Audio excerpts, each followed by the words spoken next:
Olá, gente! Eu sou a professora Isaura Nogueira, ministro da disciplina Seleção de Materiais Mecânicos, e na aula de hoje nós vamos dar início ao estudo dos materiais cerâmicos. Coloco aqui para vocês o endereço do meu Instagram profissional, coloco também o endereço do meu canal no YouTube, onde eu postarei essa aula. Aconselho os senhores a acessarem o canal e fazerem o download dessa aula, para posteriormente vocês conseguirem estudar, mesmo não estando conectados à internet. Bom, então nesse primeiro slide nós temos características gerais dos materiais cerâmicos. Acompanhem comigo, por favor. Os materiais cerâmicos são compostos formados entre elementos metálicos e não metálicos da tabela periódica. Por conta disso, a natureza das ligações químicas que ocorrem entre esses átomos é dita iônica. Então, os materiais cerâmicos, eles possuem ligações químicas de natureza totalmente iônica ou parcialmente iônica, predominantemente iônica, com alguma parcela de ligações químicas de natureza covalente. Na maioria das vezes, os materiais cerâmicos consistem em óxidos, carbetos e nitretos. E aqui eu coloco alguns exemplos de materiais ou compostos cerâmicos para vocês. Alumina, o óxido de alumínio, né? A sílica ou dióxido de silício, carbeto de silício, nitreto de silício, porcelana, vidro, que são materiais cerâmicos mais conhecidos, digamos assim. Em relação ao comportamento mecânico, os materiais cerâmicos são relativamente rígidos e resistentes. Então, eles apresentam rigidez e resistência mecânica comparada àquela exibida pelos materiais metálicos. As cerâmicas, como eu acabei de falar, são tipicamente duras, né? São tipicamente rígidas. Sendo assim, elas são extremamente frágeis, ou seja, não apresentam ductilidade, o que as deixa altamente suscetíveis à fratura. Então, essa correlação entre rigidez e suscetibilidade à fratura é algo que eu quero deixar bem claro para vocês no decorrer dessa aula. Os materiais cerâmicos são tipicamente isolantes à passagem de calor e eletricidade. Nós iremos ver na parte 2 do estudo de materiais cerâmicos que algumas cerâmicas são muito utilizadas em isolamento térmico e são também resistentes a altas temperaturas e ambientes severos, até mais que os metais e polímeros. Em relação às suas características ópticas, as cerâmicas podem ser transparentes, translúcidas ou opacas. Então, gente, isso aqui são apenas tópicos que apresentam as principais características dos materiais cerâmicos. Na nossa aula, hoje, nós vamos explorar principalmente as características, o comportamento mecânico dos materiais cerâmicos. Na parte 2 da nossa aula, nós vamos explorar o comportamento térmico dos materiais cerâmicos. E, mais uma vez, eu lembro a vocês que isso são apenas notas de aula. Então, aconselho os senhores a procurarem, durante os seus estudos, outras bibliografias. Exemplo, o nosso livro base, que é o livro do Callister, Introdução à Ciência e Engenharia de Materiais, ou artigos que os senhores possam encontrar na internet, slides de aulas,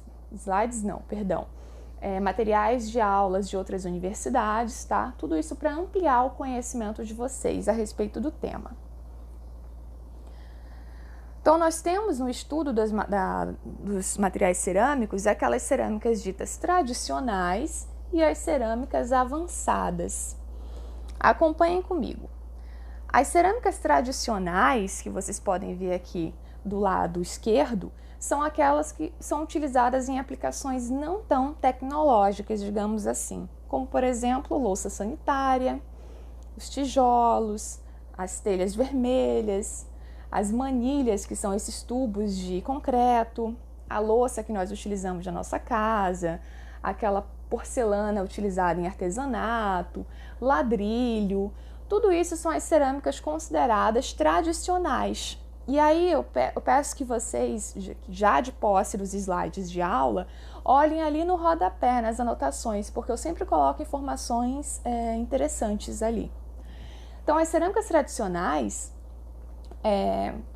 que eu acabei de citar, né, alguns exemplos eu acabei de dar, elas são obtidas principalmente através de matérias-primas naturais, como barro, argila, silicatos. E o processamento desse tipo de material cerâmico tradicional se dá de forma simples, como por exemplo por prensagem, queima, tá? Então, se vocês quiserem, procurem na internet como é feito, como é fabricado o tijolo, e vocês vão ver que os tijolos fabricados nas olarias, eles não requerem um maquinário muito tecnológico, né? Um maquinário muito caro. Então não existe nenhuma alta tecnologia por trás da fabricação desses tijolos vermelhos que a gente utiliza. As cerâmicas avançadas já são como o próprio nome já está dizendo, né? Elas já são mais avançadas e, portanto, elas possuem propriedades um pouco mais nobres e por isso elas são utilizadas em aplicações bem mais, que envolvem uma alta tecnologia. Obviamente, as cerâmicas avançadas são também bem mais caras, muito mais caras, tá? Que as cerâmicas tradicionais. Exemplos de cerâmicas avançadas, as ferramentas de corte, um exemplo, os nitretos de alumínio e silício, que são utilizadas para cortar ou para conformar materiais metálicos ou até mesmo outros materiais cerâmicos. Ou mesmo as cerâmicas eletrônicas, que são aquelas utilizadas em instrumentos e sensores de laboratório, circuitos integrados e outros. Temos também, como exemplo de cerâmica avançadas, as cerâmicas piezoelétricas, que são aqueles materiais cerâmicos, aqueles compostos cerâmicos capazes de transformar vibrações mecânicas em energia elétrica. Temos também os supercondutores, e os supercondutores seriam um capítulo à parte. Eu peço que, caso seja do interesse de vocês, pesquisem a respeito dos supercondutores. Nesse slide, nós temos um quadro que informa quais são as principais diferenças entre os materiais cerâmicos tradicionais e os materiais cerâmicos avançados. Então, a gente verifica aqui as aplicações de cada um deles, o processamento. Olha só, o processamento dos materiais cerâmicos avançados é bem mais caro que o processamento dos materiais cerâmicos tradicionais. Então, nas cerâmicas avançadas, envolve injeção, envolve prensagem isostática, envolvem técnicas um pouco mais aprimoradas e também técnicas mais onerosas. Outra coisa interessante para se falar a respeito das cerâmicas avançadas é que elas utilizam matérias-primas que sofrem uma série de processos químicos e mecânicos, tá?